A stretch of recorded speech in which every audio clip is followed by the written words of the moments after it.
सभी कैसे हैं? अच्छे, बहुत अच्छे। कैसे हाथ करके बताएंगे? बहुत अच्छे। ठीक है, 3 बार करो। बहुत अच्छे।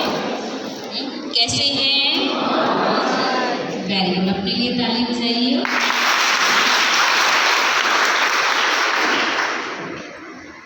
कल हमने जो सेशन किया था जिसमें दुआओं के ऊपर बहुत ज़्यादा क्लियर किया था कि हमें एक दूसरे से सेवा भाव से दुआएं कमानी है और दुआ ही दवा है। दुआ ही हमारे लिए सबसे बड़ा कमाई का स्रोत है। जब दुआ होगी तो पैसा चीज़ें सब हमारे पीछे पीछे चल करके खुद ब खुद आएंगी। हमें उनके पीछे जाने की ज़रूरत नहीं है। तो इसलिए हमें अच्छे कर्म करने हैं जो हमें खुद ब खुद कामयाबी हमारे जीवन में आती जाएगी। साथ साथ हमने कल आपको एक होमवर्क और भी दिया था कि सारा दिन आपको क्या करना है। कौन बताएगा?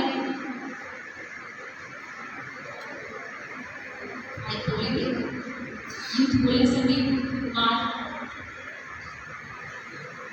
क्या होमवर्क दिलाया गया था कि मैं शांत स्वरूप हूँ, अर्थात शांत हूँ, मुझे हर काम शांति पूर्वक ही करना है। मैं कौन सी आत्मा हूँ? शांत स्वरूप आत्मा।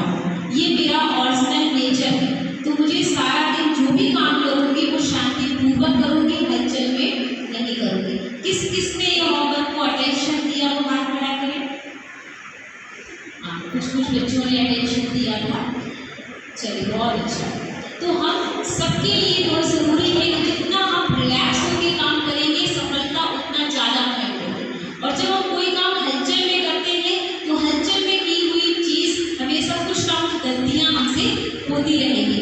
तो हमें हर काम अपने स्वधर्म में टिक कर करना है। तो ये तो कल का होमवर्क हो गया। अब आज हमें क्या करना है? आज को हमारा लास्ट सेशन है ये, और इस लास्ट सेशन को हमें इतना अच्छा बनाना है कि ये हमारी लाइफ टाइम काम आए। जो नॉलेज हमें यहाँ मिल रही है ये नॉलेज कोई साधारण नॉलेज नहीं है। ये नॉलेज बहुत बहुत पावरफुल नॉलेज है। ये हमारी पूरी लाइफ बदल सकती है। अभी की नहीं, पूरी लाइफ, पूरी जिंदगी, हमारे आने वाले भविष्य को भी खूबसूरत बना सकती है। ये इतना पावरफुल नॉलेज है जो हमें यहाँ पर मिलता है। तो अभी हम इस नॉलेज को प्राप्त करते हैं, पहले हम मेडिटेशन करते हैं थोड़ा सा, ठीक है? तो सभी अभी एकाग्र होंगे और एक बहुत सुंदर सा ओम ध्वनि का अभ्यास करते हुए हम स्वरूप को देखेंगे, अपने आत्म स्वरूप को देखने की प्रैक्टिस करते हैं। तो यहाँ पे हमें एक सीन दिखाया जाएगा आपको और ओम की ध्वनि बजेगी। आपको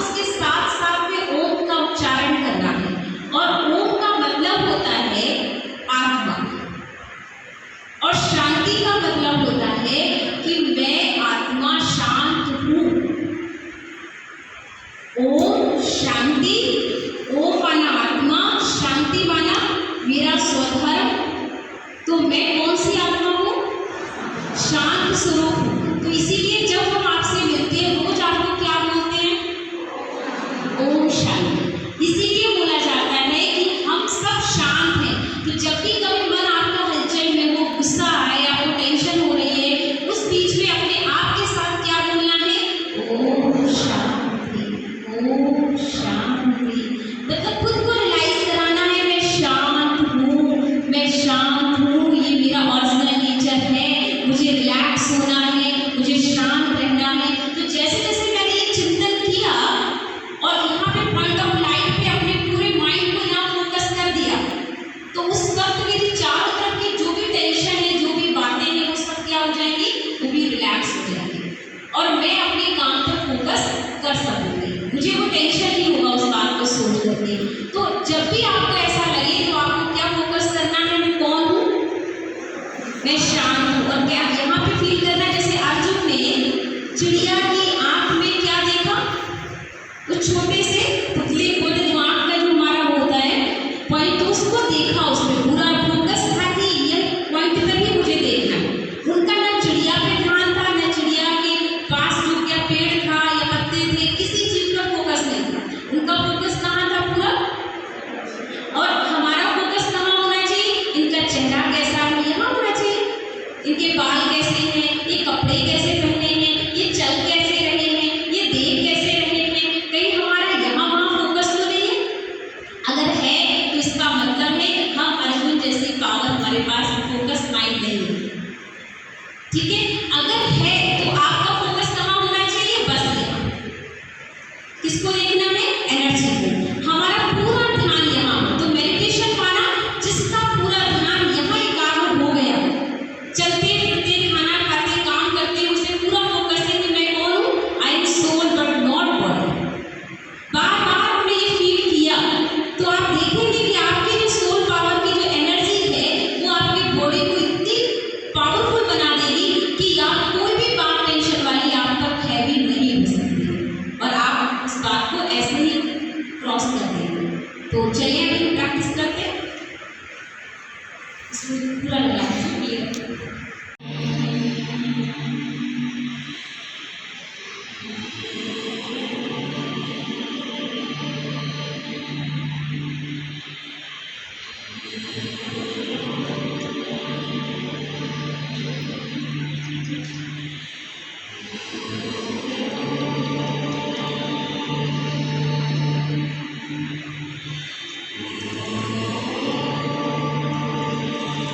powerful energy.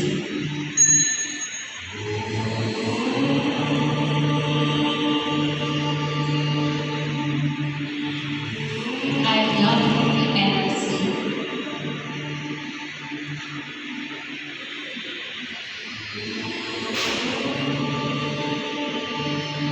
I love energy.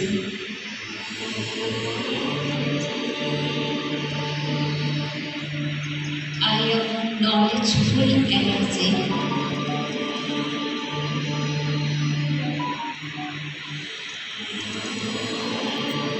Full attention अपनी एनर्जी पर। मेरा संपूर्ण ध्यान सिर्फ स्वयं पर है।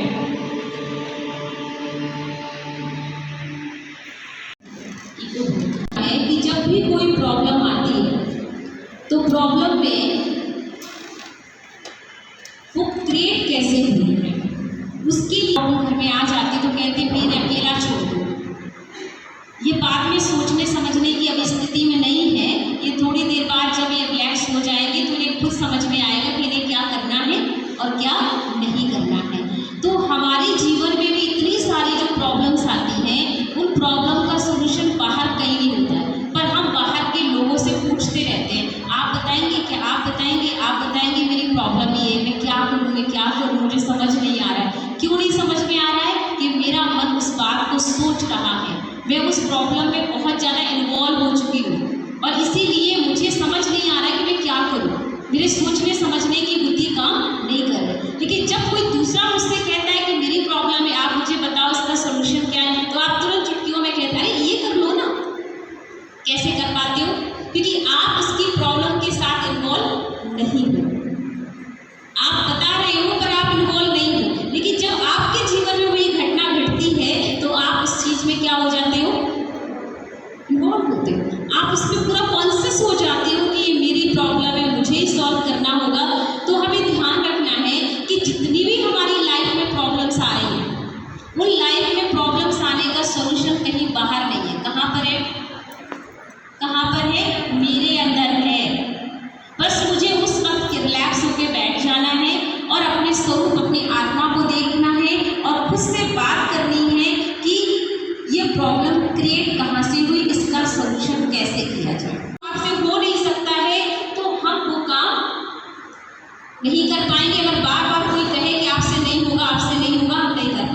अच्छी ये कहानी इसलिए मैंने सुनाई आपको कि आपके पास वो एनर्जी है।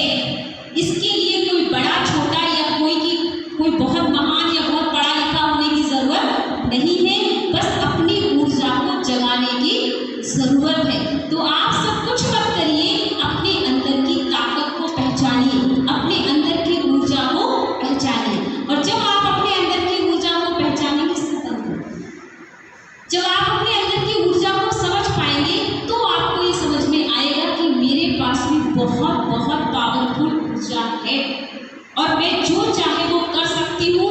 बस लोग मुझे ये कह देते तुम ये नहीं कर सकते हो, तो हमने कहा सच में नहीं होगा।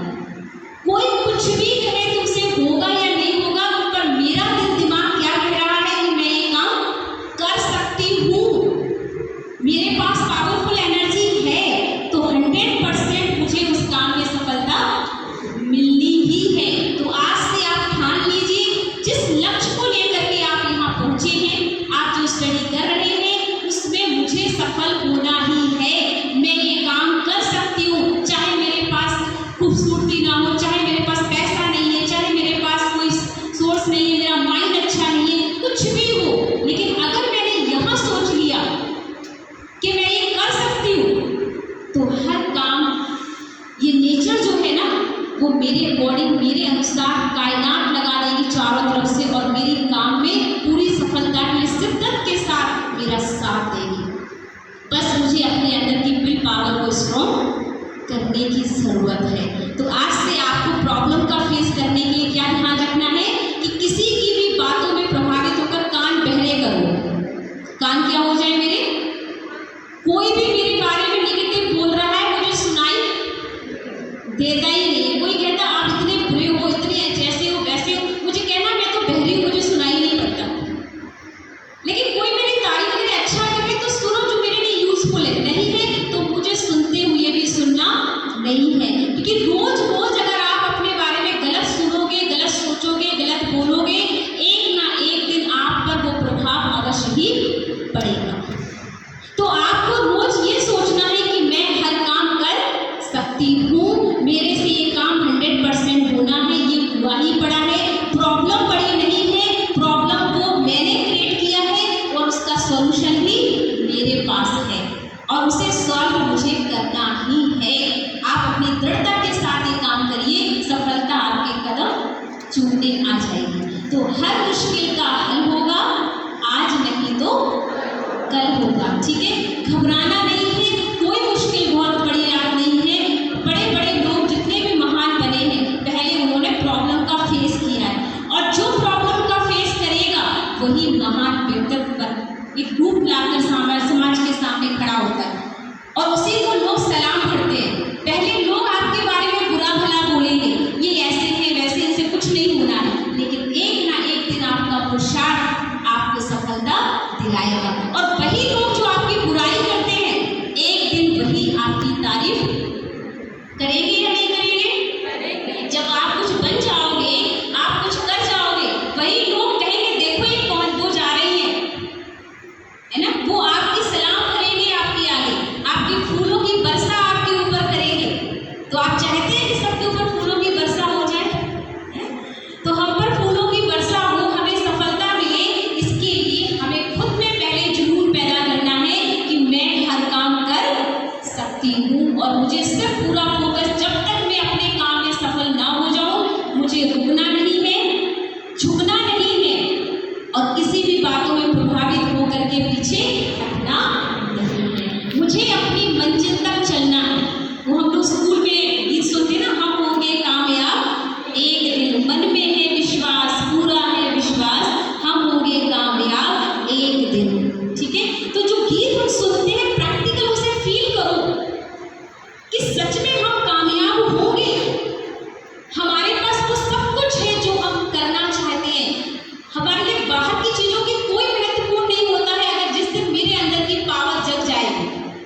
सभी मानते हैं, इस मामले में तो सब पक्के हैं कि परमात्मा सब जगह है।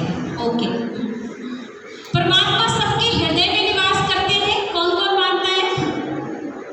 सब मानते हो कि परमात्मा हृदय में है। ओके, परमात्मा का निवास स्थान सातवें आसमान है, ऊपर है। कौन कौन मानता है? वो ऊपर रहता है। अच्छा, कौन कौन मानता है नीचे ही रहता है? वो हाथ खड़ा कर। किसी ने तो ये भी नहीं खड़ा किया ऊपर है, किसी ने ये भी नहीं खड़ा किया नीचे है, तो फिर है कहाँ? कहाँ पे है भैया? ना ऊपर है ना नीचे है, फिर कहाँ है? तो देखिए, तो इसमें हम अभी देखेंगे कि परमात्मा कहाँ है। तो हम आपको ये बात पहले तो क्लियर कर दें कि आत्मा में ही परमात्मा है। ये बात अच्छी तरह समझ लीजिए कि आत्मा में परमात्मा नहीं है। अगर आत्मा में परमात्मा होता तो आज जो मनुष्य गलत काम कर रहा है, सबके अंदर भगवान बैठा, तो क्या भगवान चोरी करा रहा है? भगवान रेप करा रहा है? भगवान किसी का मर्डर कर रहा है? मेरे अंदर भगवान है ना, तो मैं नहीं बोल रही हूँ। कौन बोल रहा है? कौन बोल रहा है? भगवान बोल रहा है ना। तो फिर सबको मेरी बात माननी चाहिए ना, लेकिन सब नहीं मान रहे हैं। नहीं मानेंगे क्योंकि हम ये जानते हैं अच्छी तरह से कि हमारे अंदर भगवान नहीं है। अगर मेरे अंदर भगवान होता, जैसे आप एक एग्जाम्पल लीजिए, आग में लोहा डालिए, लोहे का रूप कैसा हो जाता है? आग जैसा होता है, बिल्कुल लाल हो जाएगा लोहा। आग में पड़ने से लोहा आग के जैसा हो जाता है। क्या परमात्मा मेरे अंदर है और वो प्यार का सागर है, दया का सागर है, सुख का सागर है, शांति का सागर है, और मैं कैसा हूं?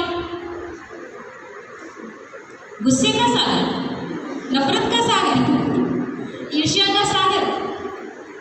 क्या कोई वैल्यूज है मेरे अंदर जो परमात्मा में होती है? अगर मेरे में वैल्यूज नहीं है तो फिर इसका मतलब है कि परमात्मा मेरे अंदर नहीं है। अगर वो मेरे अंदर है तो उसकी सारी वैल्यूज भी मेरे अंदर होनी चाहिए या नहीं चाहिए? जो पिता के अंदर है वो बच्चे में भी होना चाहिए, लेकिन मेरे अंदर वो चीज नहीं है। उसका भी रीजन है कि आत्मा में परमात्मा नहीं है। पहली बात इसको अंडरलाइन कर लीजिए, आत्मा में परमात्मा नहीं। आत्मा अपना खुद का एक अस्तित्व है। आत्मा अपने आप में खुद एक महत्वपूर्ण अपना एक रोल अदा करने वाली है। परमात्मा का अलग काम है और आत्मा का अलग काम है।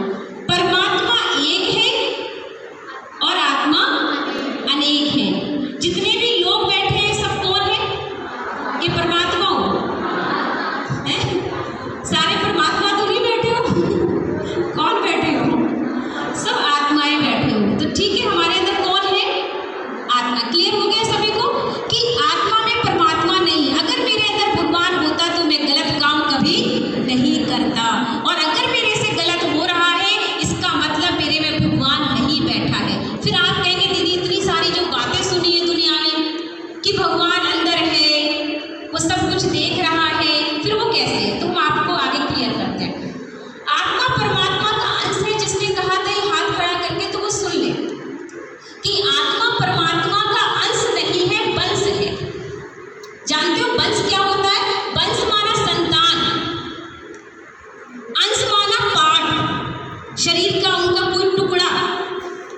हम उनका टुकड़ा नहीं है, हम उनके वंश है। वंश माना संतान है। भगवान के हम सब कौन है? बच्चे हैं। ठीक है, ध्यान रखेंगे कौन है हम सभी? वंश है। वंश माना बच्चे हैं भगवान के, हम उनके अंश माना टुकड़ा नहीं है। कोई अगर टुकड़ा होते तो जब परमात्मा में ऊपर जाएंगे, मिल जाएंगे भगवान में, तो हमारा तो अस्तित्व ही खत्म हो जाएगा।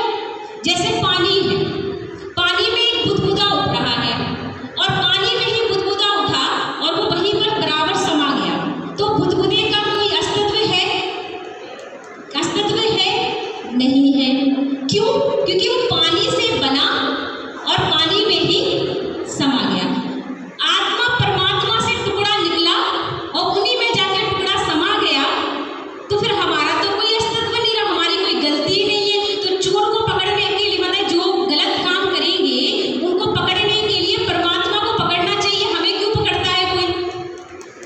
जब कोई गलत काम होता है तो कहते फलाने को पकड़ो, तो आपको कहना चाहिए भाई परमात्मा को पकड़ो, मेरे को क्यों पकड़ती हो? मैं तो कोई गलत काम करते ही नहीं हूँ, परमात्मा मेरे से कराता है तो मैं करता हूँ। फिर तो इंसान की कोई गलती है या नहीं? मेरी कोई गलती ही नहीं है, क्योंकि परमात्मा मुझसे करवा रहा है, वो मेरे अंदर बैठा है, मैं तो कुछ गलत काम करते ही नहीं हूँ। तो आज से इस बात का ध्यान रखना कि आत्मा में परमात्मा भी नहीं है और आत्मा परमात्मा का अंश नहीं, वंश है। वंश माना संतान है और उसका भी एक अस्तित्व है। ओके, नेक्स्ट है परमात्मा सर्वत्र है। क्या परमात्मा सब जगह पर है? तो परमात्मा जो है उसकी याद, उसका प्यार, उसकी शक्तियाँ वो सब जगह है, जहाँ लेना चाहो वहाँ ले सकते हो। जैसे सूर्य है, सूर्य का प्रकाश आप कहीं पर भी बैठ के ले सकते हो, लेकिन अगर आपने चारों तरफ से खिड़की, दरवाजे, दीवार सब कुछ बंद कर दीजिए, क्या वो अंदर आएगा? प्रकाश होगा अंदर? नहीं होगा, क्योंकि सब कुछ बंद है। परमात्मा का प्यार, शक्ति, खुशी, हाँ भगवान सबको बराबर दे रहा है, लेकिन ले कौन पाएगा? ले कौन पा रहा है? जो अपने अंदर के दरवाजे को खोलता है। कौन सा दरवाजा? ये मन का दरवाजा, मन के कपाट। जब ये बुद्धि की दो खुलेगी तो ही हमें उस परमात्मा का साक्षात्कार, उसकी शक्ति का अनुभव होगा। नहीं तो हम अंदर बंद रहेंगे तो हमें उसकी एनर्जी नहीं मिल पाएगी। तो इससे ये पता क्लियर होता है कि परमात्मा सब जगह नहीं है, लेकिन उसकी याद है, उसका प्यार है। अगर परमात्मा सब चीज में है, लैपटॉप में भी है, इसमें भी है, इसमें भी है, इसमें भी है, क्या ऐसा है? परमात्मा इन सब चीजों में नहीं है। ये तो बताया गया है कि परमात्मा कण-कण में है। जैसे एक छोटा बच्चा है, एग्जाम्पल लेते हैं। एक छोटे से बच्चे को मम्मी पापा बचपन में सिखाते हैं कि बेटा अगर तुम बाहर निकलोगे तो तुम्हें कुत्ता उठा के ले जाएगा। कौन ले जाएगा? बोलो बोलो। कुत्ता उठा के ले जाएगा। अगर आप बाहर बैठे, छोटा है घुटने से चलने वाला, माँ बाप को डर है कहीं बच्चा गलत जगह पे चला जाए, रूपी मटका खोल के रखा है। जो उससे मिलना चाहता है, जो उसे पाना चाहता है, उसी को मिलेगा, सबको मिल नहीं सकता। ठीक है? परमात्मा सबके हृदय में निवास करता है। परमात्मा हृदय में नहीं करता है, लेकिन हृदय में उसकी याद निवास करती है। जैसे एक माँ कहती है मेरा बच्चा तो मेरे दिल में बस गया, समाया है, मेरे अंदर है मेरा बेटा, तो मेरे दिल में है। पर क्या बेटा सच में दिल के अंदर होता है? उसकी याद है। ऐसे ही परमात्मा मेरे दिल में, मेरे अंदर याद में है, ना कि परमात्मा अंदर प्रवेश हो गया। कहाँ है परमात्मा? मेरी याद, उनकी प्यार मेरे दिल के अंदर है। तो ये परमात्मा सातवें आसमान की बात है, तो वो कहाँ रहता है? ऊपर। जब भी कोई बात उठती है, परेशानी आती है, तो हम सब क्या कहते हैं? ऊपर वाला देख रहा है, ऊपर वाला न्याय करेगा। ठीक है? हर बात पे ऊपर हाथ जाता है। कोई नहीं कहता नीचे वाला देख रहा है, कोई नहीं कहता मंदिर वाला देख रहा है, कोई नहीं कहता घर वाला देख रहा है, कोई नहीं कहता है कि बगल वाला देख रहा है, साइड वाला देख रहा है। सब क्या कहते हैं? ऊपर वाला। इसका मतलब वो कहाँ है? तो सभी ने देखो यहाँ पे उंगली भी जो की है परमात्मा को लेकर के, कि परमात्मा सबका मालिक जो है वो कौन है। इसको हम आगे वाले सीन पे देखते हैं। इस सीन से आप देख लेंगे कि सभी ने देखो यहाँ पे हाथ कहाँ किए? ऊपर किए। आप देखिए जो अपने नाम आता है जो सोमनाथ मंदिर का, तो सोमनाथ में विक्रमादित्य भी किसकी आराधना की? शिव की आराधना है, शिवलिंग में। जो मुसलमान धर्म में भी खुदा कह के हाथ ऊपर करते हैं, उनका भी हाथ कहाँ जा रहा है? ऊपर जा रहा है। खुदा, खुद आप उस नूरे जहान, उस पाकिस्तान को उसको याद करते कि मैं पाक करो, पावन करो हे प्रभु। तो वो भी उस अल्लाह, उस ईश्वर को याद कर रहे हैं। हम उसे खुदा कहते हैं, मैंने हम उसे भगवान कहते हैं, ईश्वर कहते हैं, वो उसे खुदा कह रहे हैं। और क्रिश्चियंस लोग उसे क्या कहते हैं? गॉड। वो उसे गॉड कह रहे हैं। उनका भी हाथ कहाँ है? क्रिश्चियंस का, क्राइस्ट का हाथ कहाँ है? ऊपर। उनकी भी उंगली कहाँ जा रही है? ऊपर। God is one. क्रिश्चियन में भी आप जाएंगे तो वहाँ पे कैंडल जलता है। एक बड़ा कैंडल होता है, बाकी छोटे छोटे कैंडल्स होते हैं। वो बड़ा कैंडल किसका प्रतीक है? उस परम शक्ति का, परमात्मा का प्रतीक है। तो वो भी कहते हैं God is light, God is one. God is one है, गॉड इज लाइट, माने प्रकाश है ईश्वर। उनका भी हाथ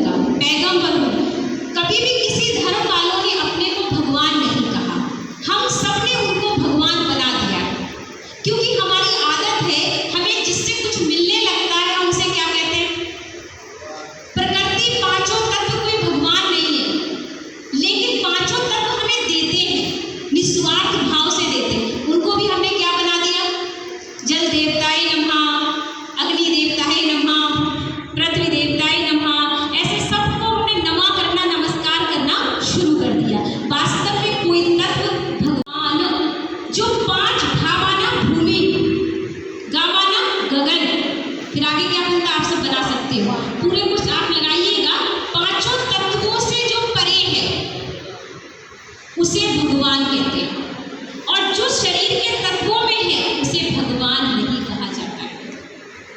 चाहे वो देवी देवताएं हैं, देवताएं अनेक हैं, धर्मात्माएं अनेक हैं, पुण्यात्माएं अनेक हैं, पापात्माएं अनेक हैं, लेकिन परमात्मा एक है। गॉड इज वन, ईश्वर एक है। अब इस सीख के माध्यम से हम यहाँ पे इसको समझते हैं कि गॉड इज वन है, जो सबका हाथ देखो यहाँ जा रहा है। यहाँ पर भी आप देख सकते हैं कि जो क्राइस्ट है उनका भी देखो सिंबल कहाँ है, ऊपर है।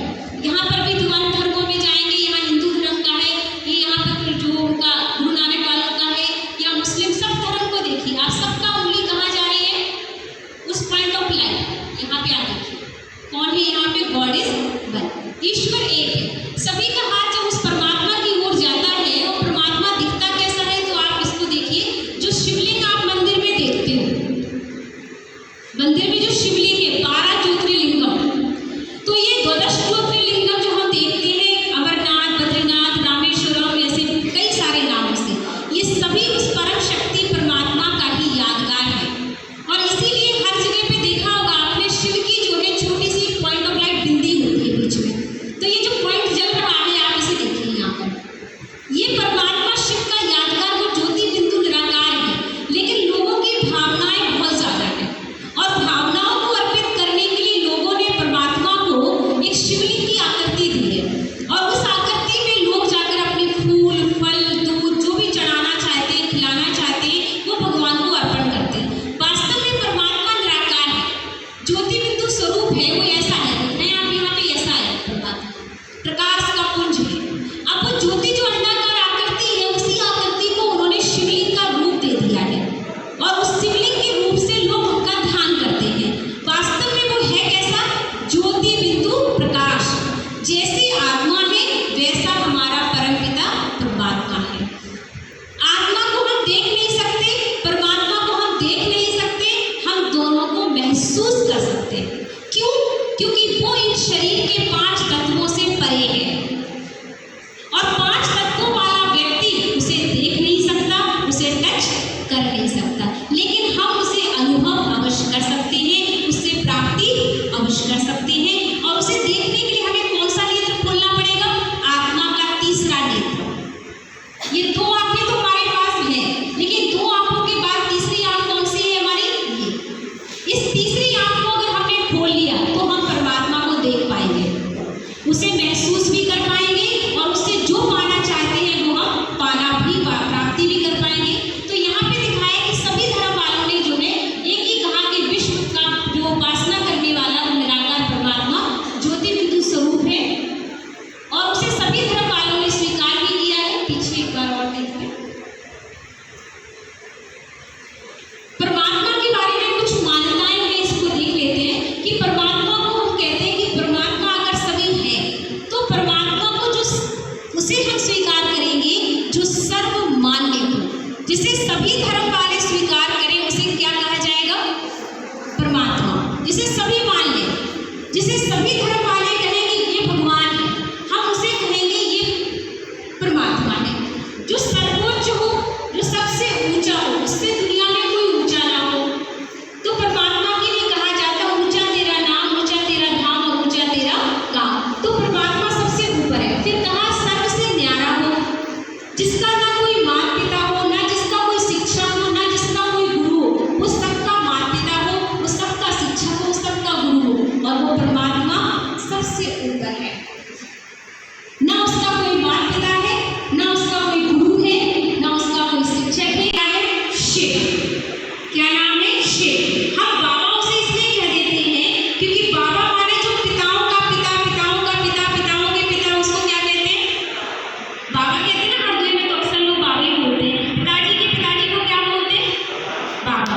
तो ये शिव बाबा जो है वो सभी पिताओं का पिताओं का पिताओं का, सबके पिताओं का क्या है? पिता है ना। इसलिए उसे हम क्या कहेंगे? क्या कहेंगे? शिव बाबा। ठीक है, कह सकते हैं शिव बाबा। अब ये मत समझ रहे राम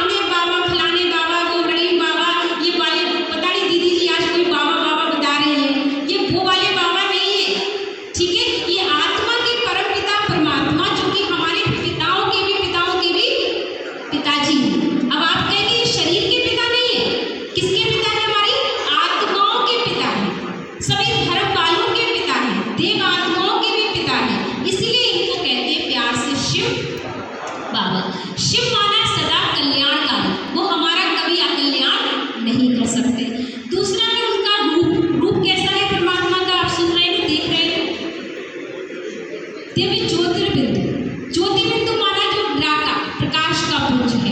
इसलिए हम उन्हें कहते हैं परमात्मा को ज्योति बिंदु प्रकाश स्वरूप। तीसरा परमात्मा के गुण क्या है? वो प्यार का सागर है, आनंद का सागर, सुख का सागर, शांति का सागर, उसकी महिमा अपरंपार है। फिर उसके बाद दिखा है परमात्मा निवास कहाँ करते हैं, तो ये परम धाम, ये क्या देख रहे हैं आप, ये आत्माओं की दुनिया है, जहाँ पर सबसे ऊपर परमात्मा बैठे हैं और नीचे सारी छोटी छोटी सी बिंदु रूप आत्माएं बैठी हुई हैं।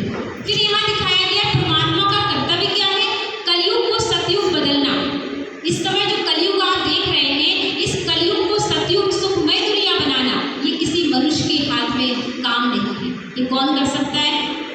परमात्मा कर सकता है, और वो बदलने का काम शुरू हो चुका है। और इस ईश्वरीय विद्यालय के माध्यम से हमें इतना सुंदर बनाने की पढ़ाई, जैसे आपके कॉलेज में आपको डॉक्टर बनाया जाएगा, हमारा भी कॉलेज है ईश्वरीय विश्वविद्यालय। हमारी संस्था का नाम है प्रजापिता ब्रह्मा कुमारी ईश्वरीय विश्वविद्यालय। प्रजापिता माने जो संस्था के स्थापक हैं, इस संस्था के प्रजापिता ब्रह्मा, उनके माध्यम से संस्था की शुरुआत हुई है। और वो परमात्मा निराकार ज्योति बिंदु उनके तन में आकर के वो कार्य कर रहे हैं। इसलिए प्रजापिता जो सबके पिता है, और प्रजापिता के बाद आता है ब्रह्मा कुमारी। आप कहेंगे क्या ब्रह्मा कुमारी बहनें ही इस विद्यालय को चलाती, भाई नहीं चलाते हैं क्या? लेकिन ऐसा नहीं है।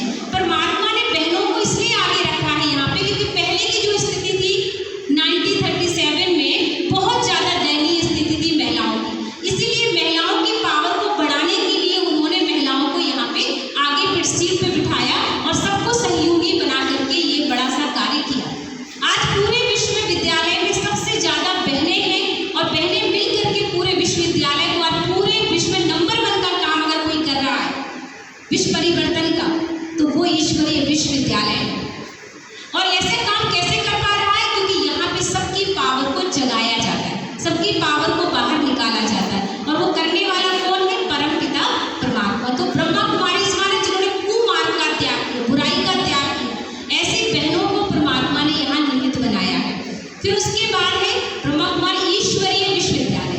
ईश्वरीय माने यहाँ का कार्य कोई मनुष्य नहीं करता, हमारा कोई गुरुजी नहीं है कि हम फलाने गुरुजी को मानते, कोई शरीरधारी गुरुजी नहीं है। यहाँ पर परमात्मा निराकार ज्योति बिंदु की ही हम उपासना मेडिटेशन करते हैं। उस परमात्मा खुदा नूर को ही हम याद करते हैं, उससे डायरेक्ट कनेक्शन जोड़ते हैं। इसके लिए कोई धर्म जाति का कोई भेदभाव नहीं है। यहाँ हम हिंदू, मुस्लिम, सिख, ईसाई यहाँ सब एकता के सूत्र में बंध करके परमात्मा का धन्यवाद करते हैं। तो वो परमात्मा निराकार है। दूसरी बात, ईश्वरीय विश्वविद्यालय। विश्वविद्यालय इसलिए कहा कि पूरे विश्व में एक यूनिवर्सिटी है, माउंट आबू राजस्थान, ब्रह्मा कुमारी इसका हेडक्वार्टर कहाँ है? माउंट आबू राजस्थान में है, आबू पर्वत पे।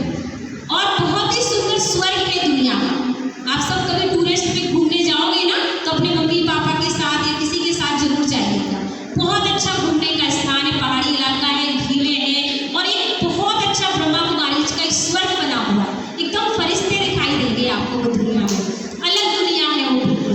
तो ऐसी पाक दुनिया में जाने का स्थान कौन है? प्रजापिता ब्रह्मा कुमारी ईश्वरीय विश्वविद्यालय। विद्यालय क्यों कहा? क्योंकि यहाँ पढ़ाई होती है।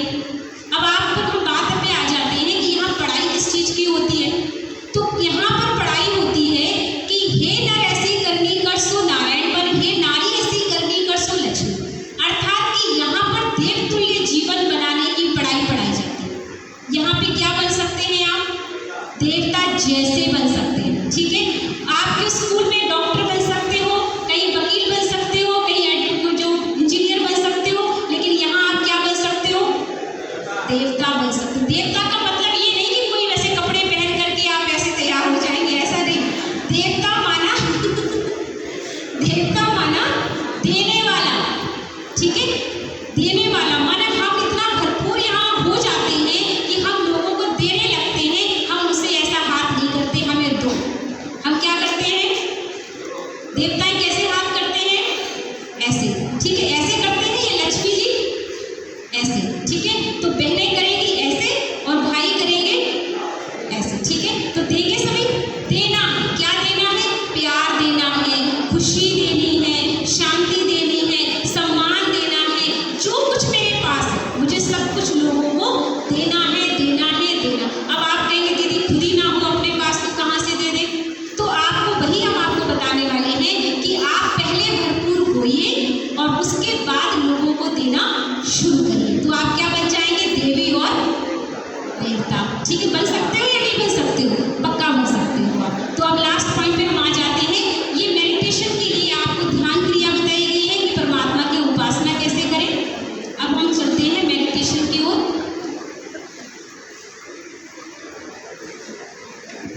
जो फील किया, जैसे मैं यहाँ बैठी हूँ, मैं ये फील कर रही हूँ मैं बहुत खुश हूँ। खुश हूँ तो मेरे चेहरे पे क्या आ रही है? स्माइल आ रही है। ठीक है, फील करो ना। अभी आप कहेंगे फीलिंग कैसे आ जाए? आप स्टार्ट करिए अपने आप से। पहले विजन क्रिएट करिए, मैं बहुत खुश हूँ। तो पहले विजन बनाना है, नेक्स्ट है रियलाइजेशन। उसे रियलाइज करना माने महसूस करना है कि सच में मैं बहुत खुश हूँ। खुश हूँ तो मैं खुशी में नाच रही हूँ, मेरा मन बहुत प्रफुल्लित हो रहा है।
वॉइस भी ऑन कर लेना कि ओलंपिक्स में गोल्ड मेडल जीते, उसके लिए उनको एक समर सॉल्टिंग का स्टेप करना था।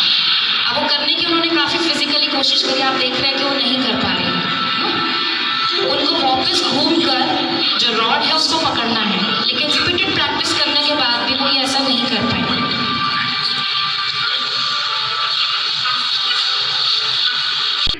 समझ में आया इसको देख करके? ये साइंस है कि जो हम सोचते हैं, जो चीज़ विज़न बनाते हैं, तो उसमें दिखाया गया कि रेबेका नाम के जो वो समर सॉल्टिंग माने घूम कर पाइप उन्हें पकड़ना था, लेकिन वो नहीं कर पा रही थी बार बार प्रैक्टिस के दौरान भी।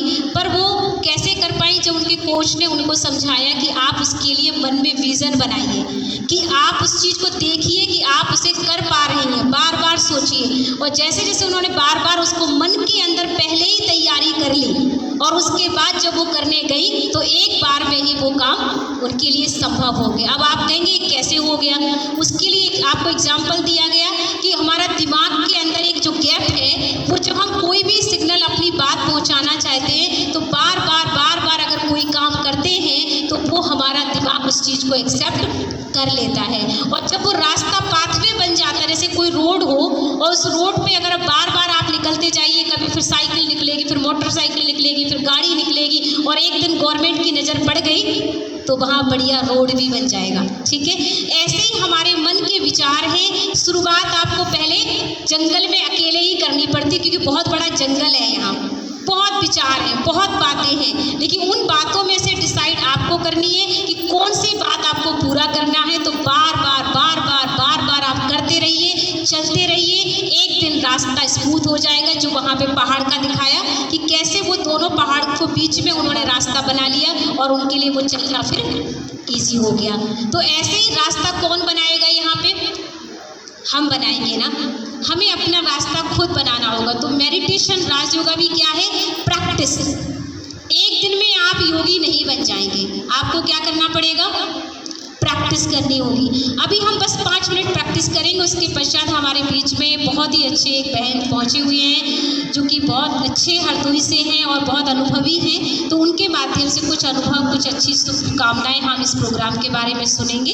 तो अभी चलते हैं, सभी रिलैक्स पोजीशन में बैठ जाएँ।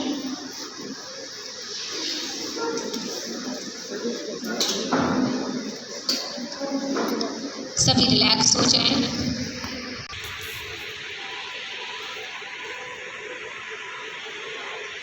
एक बहुत ही शांत वातावरण में, एक नेचर के बीच में बैठी हुई, चारों तरफ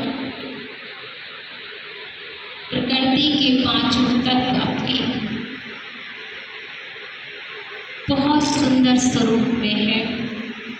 हरे भरे बाग, फूल फल, झरने बह रहे हैं, विजन क्लियर करते जा रहे हैं। नई ऊर्जा अकेली बैठी हुई हो, मेरे साथ कोई भी नहीं, मैं खुद से बात कर रही हूँ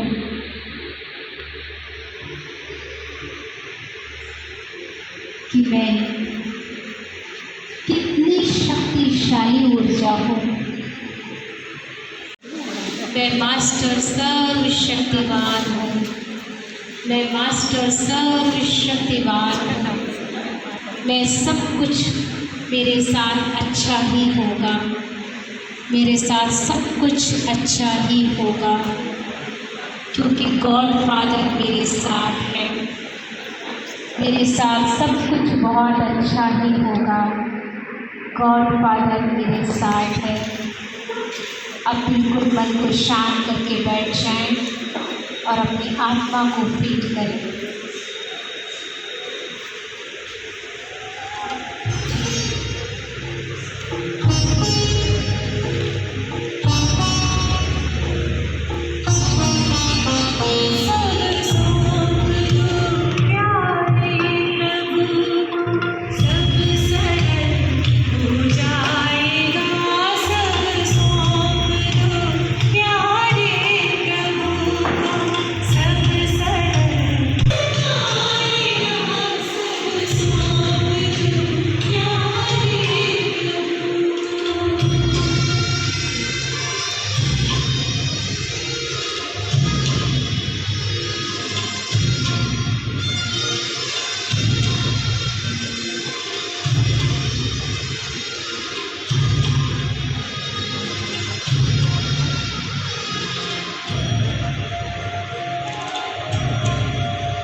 ओम शांति। अच्छा लगा सभी को? मेडिटेशन कर पाए? ना शांत है, ना चुप नहीं हुए किसी को? चलिए बहुत अच्छा है। तो आपको ये प्रैक्टिस करें। मैं कहा ना कोई भी चीज़ एक दो दिन में नहीं होने वाली है। आप हमारा अपना हमारे जो डेली लाइफ में जो मतलब हमारे लोगों को प्रॉब्लम हो रही थी वो मन शांत हुआ। उससे हमें बहुत ज़्यादा हमारी डेली लाइफ जो होती थी उसमें बहुत टेंशन्स आती थी, पढ़ाई के प्रति जो प्रॉब्लम्स होती थी वो मैम ने बताया। उस हिसाब से मेरा जो पढ़ाई का रूटीन है सुबह मैम करने से योगा मैम जो पढ़ाई का रूटीन है वो बहुत अच्छा हुआ है, डेवलप हुआ है। Thank you. बहुत बहुत धन्यवाद व्यक्त करना चाहता हूँ।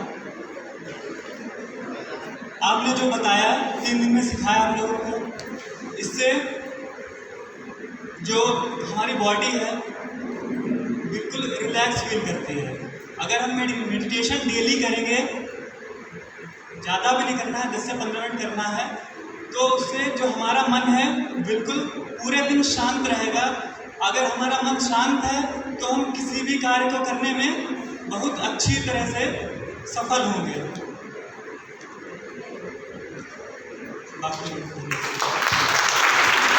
और कितने बच्चे हैं आपकी पालना भी करते, घर भी देखते, सेंटर पे भी आप रहते हैं, सेवाएं देते हैं, आपने अपने जीवन में इतने बदलाव किए हैं, तो कुछ शेयर करेंगे हमारे और आप सबको अपनी शुभकामनाएं देंगे।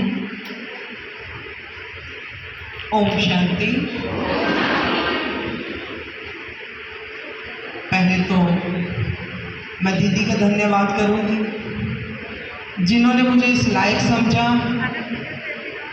और यहाँ मंच पर आप जैसे बच्चों को एक संदेश देने के लिए यहाँ प्रेरित किया है। अभी मैं देख रही थी कि भैया हमारे आए और शायद सुनाने में बड़े हिचकिचा रहे थे, है ना। रियल में देखा जाए तो कुछ बच्चे हमने ऐसे देखे भी हैं जो बाहर चाहे शेर बन के खड़े हो जाते हैं, लेकिन जब स्टेज की बात आती है तो थोड़ी सी घबराहट होने लगती है। लेकिन आपको एक बात बता दें, ज़िंदगी में कभी भी घबराना नहीं है किसी चीज़ से। अगर हमारे अंदर कोई क्वालिटी है और अगर हमें दीदी की बातों से 3 दिन में कुछ मिला है तो मैं तो कहती हूँ ज़रूर शेयर करके जाओ। कुछ परिवर्तन हुआ है, कुछ अच्छा लगा है। मैं हरदोई की रहने वाली हूँ, सिख परिवार से हूँ। मेरी 55 साल की उम्र है और मैं 14 साल से ब्रह्मा कुमारीज में हूँ। ये जो अभी दीदी ने बताया आपको कि मनुष्य से देवता बनने की यहाँ पढ़ाई जाती है ना। लोग क्या करते हैं, इस बात को बड़ा नॉर्मली सा ले लेते हैं या फिर हंसी मजाक में ले लेते हैं। जैसे अभी भाई दूज, उसकी रक्षाबंधन की बात चल रही थी, तो इतने दिनों से इस सेंटर पे रहते हुए शायद ये पावर तो है हमारे पास कि हम चेहरे देखकर परख लेते हैं कौन किस चीज़ को किस भाव से ले रहा है। मैं देखा कि जब ये शब्द सुनाया गया कि हम सब कौन हैं, आपस में भाई बहन हैं, तो मैंने देखा बहुत से चेहरों के ऊपर बड़ी अजीब सी वो मुझे हलचल से दिखी। आपको एक बात बता दें, ब्रह्मा कुमारीज के लिए ये लोग कह ज़रूर देते हैं कि हाँ यहाँ तो पढ़ाई जाती है, भाई बहन बनाने वाली। भाई बहन बनाने की पढ़ाई नहीं पढ़ाई जाती। यहाँ हम जब एक ही पिता की संतान हैं और आपस में सब है क्या है ना, एक माँ बाप के बच्चे जो होते हैं उन्हें क्या कहा जाता है ना, भाई या भाई बहन कहा जाता है। तो यहाँ भी यही पढ़ाई जाती है कि हम सब आत्माएं एक पिता की संतान होने के कारण आपस में भाई हैं। यहाँ किसी को भाई बहन बनाने की पढ़ाई नहीं पढ़ाई जाती। चलिए इन बातों को तो छोड़िए, दीदी के लिए पहले 2 शब्द कहते हुए मैं इस बात को शुरू करूँगी कि क्षमा परवानों को जलाना सिखाती है। क्षमा परवानों को जलाना सिखाती है, बगिया फूलों को महकाना सिखाती है। बगिया फूलों को महकाना सिखाती है, सांझ सूरज को ढलना सिखाती है। सांझ सूरज को ढलना सिखाती है। ऐसे ही हमारी प्यारी सी रोशनी दीदी हम सबको जीवन जीने की कला सिखाती है।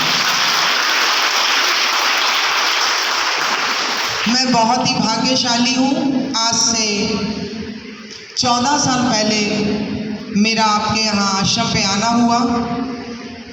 पंजाब से मेरे भाई जेल रोड पे कंपनी बाग के बिल्कुल जस्ट सामने है एक आश्रम, वहाँ भी है। आप बच्चे अगर चाहो तो ये डॉक्टरी वाली ट्रेनिंग के साथ साथ अपनी खुद की ट्रेनिंग भी कर सकते हो। इसलिए आज से सब वादा कर लो, दोस्ती करनी है तो भगवान से करो, इंसानों से दोस्ती करके कुछ भी मिलने वाला नहीं है। ये संसार स्वार्थी है ना। जहाँ किसी का काम हो जाए तो वो आपसे बड़े प्यार से बोलेगा, और जहाँ उसके काम में ऊपर नीचे हो गया तो शायद वो रास्ता ही काट लेता है। सबसे अच्छा दोस्त अगर किसी को बनाना है तो इस दुनिया में बनाओ तो भगवान को अपना दोस्त बना लो। जिस दिन बाबा आपका दोस्त बन गया, समझ लीजिएगा आपको कभी किसी चीज़ की कोई कमी नहीं होगी, नेगेटिव थॉट्स नहीं आएंगे। जितनी भी प्रॉब्लम्स आप कहते हो पढ़ाई के बीच में हमारे सामने आती हैं, पढ़ाई करने बैठते हो सबसे पहले उसको इमर्स कर लिया करें। आओ मेरे दोस्त, आओ और मेरे संग में पढ़ाई कराओ, कर लीजिएगा, चेक करके देखिएगा।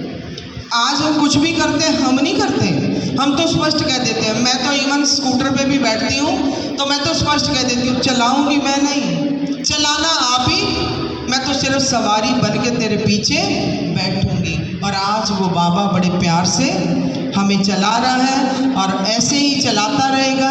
और ऐसे ही मेरी शुभकामना और शुभकामना है, जितने प्यार से दीदी ने आपको ये इतना सुंदर प्रोग्राम दिया है, आप सब बच्चे इन बातों की गहराइयों में जाते हुए बहुत ध्यान से समझेगा। और आप सबका आश्रम पर स्वागत है। जब आपका मन हो आप आइएगा, आश्रम पर आकर मेडिटेशन सीख सकते हैं।